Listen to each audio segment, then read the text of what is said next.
Thank you all for joining us. Interim head coach Don Treadwell will give us an opening statement in just a second. He is joined by sophomore defensive end Nick Faulkner. Coach. Well, all right. Well, we're certainly still in the emotion of the game, but I can say this, probably the most exciting part of today was that our head coach, Coach Haynes, was able to address the team pregame. So that certainly had a direct effect on some of the early things we did positively because our young men were juiced up. And that's a reflection of our head coach. As I have mentioned to you guys many times before, he always lays the plan out. It's very clear what we need to do. But like I know, when it comes from the head coach, it makes a big difference. So that was the most exciting part of it, that he could be there and then that he could enjoy a win. And I'm sure the players will tell you how important that is as we move forward. But today's game was hard fought. We didn't take anything for granted coming in. We knew this team is capable of doing a lot of things. They had already demonstrated that a week before. So I think our men really took that as a challenge and really just wanted to continue to move forward, both offensively, defensively, and special teams. So with that being said, we'll open it up to questions. You guys relied a little more on the pass this week than you did last week. Did you guys try to work that into your game plan? Were you happy with the job Nick did for the ball?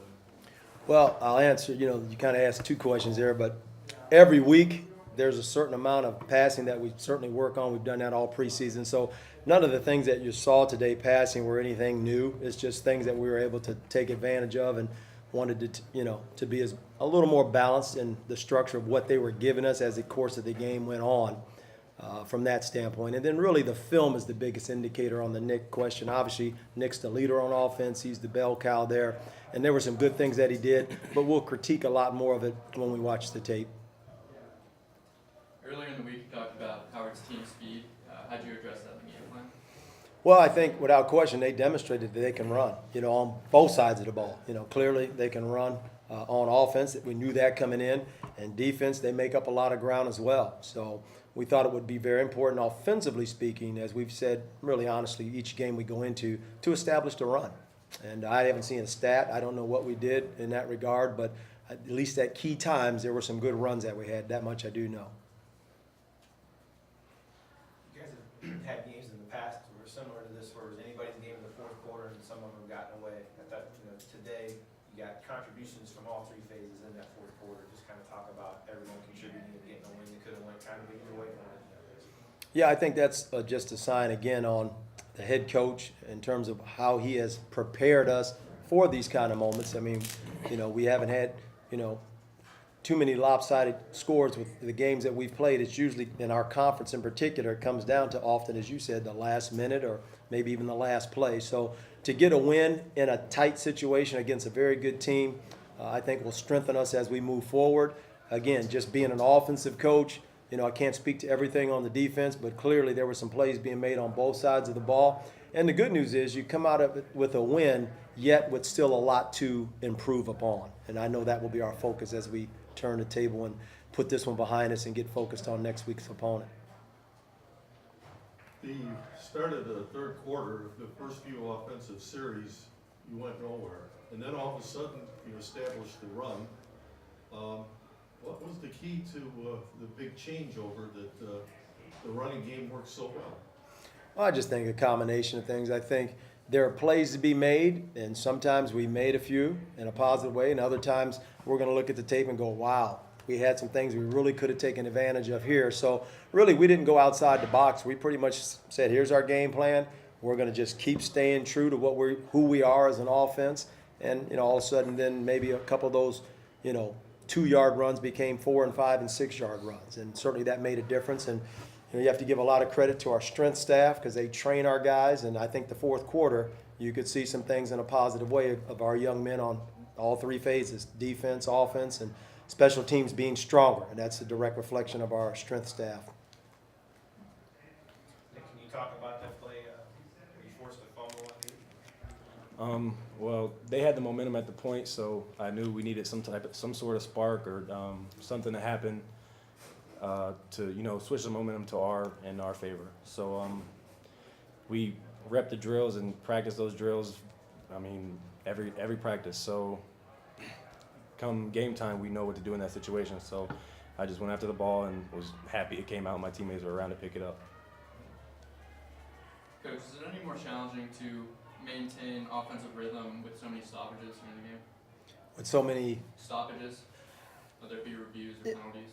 you know, you like to keep the rhythm to a degree, but to be honest, we're so focused on the next play and just our assignment, you know, our kids and our staff.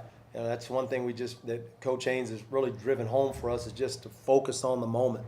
And because of that, hey, what can we control? We can't control the clock if the officials are stopping it for whatever reason. The only thing we can control is what we do to do it the best of our ability. So I can't say it affected us, because whatever we have, that's what we're going to play. Was there anything extra said, 16 penalties between both teams? Did you say anything extra to your team as, those penalties started? Well, certainly you're always addressing that. We talk about that all week, the importance of, number one, on defense getting takeaways, and then on offense, ball security. So, you're fortunate when you have some turnovers that you still come out with a win, especially against a good team. So there's no question, but our guys are so focused and disappointed, those that may have had the turnovers, that that in itself will start righting the ship, because they know what we need, and they know the expectation, and they know how important that ball is. Nick, one for you, for the team. Of course, Howard set the NCAA record of being 45-point underdog and then coming out and beating UNLV. And then you guys had a rough time with Clemson, which is a powerful team. Were you worried going into this game? Was there I don't want to say a lack of confidence, but was there a mindset that maybe, we got 2 weeks in a row we got somebody tough that's gonna, kind of, oh, geez, couldn't we get somebody else? Well, no, I don't think we were ever fearful of them. Of course, we respected them, and we knew what they were capable of just coming off that big upset. So our main focus was to not get complacent and not, take them lightly. We knew we had a good opponent coming in, FCS or not. We knew what they were capable of, and we were ready for them. You almost had a pick early in the game. You batted the ball. Do you feel getting a lot more playing time this year? You're getting pretty comfortable out there. So. Yeah, it was definitely I'm starting to get warmed up now. I mean, after high school, I redshirted, so I didn't play for a year. But now getting back into the swing of things, it's nice, being back out there. How would you feel about your defensive play overall? I think we played well, but there's always things we could fix. We'll go back and look at the film tomorrow and Monday and move on from there. I mean, no matter how good you play, no matter how bad you play, it's never as good or bad as you thought. So there's always things to work on. What was the biggest challenge in stopping their offense?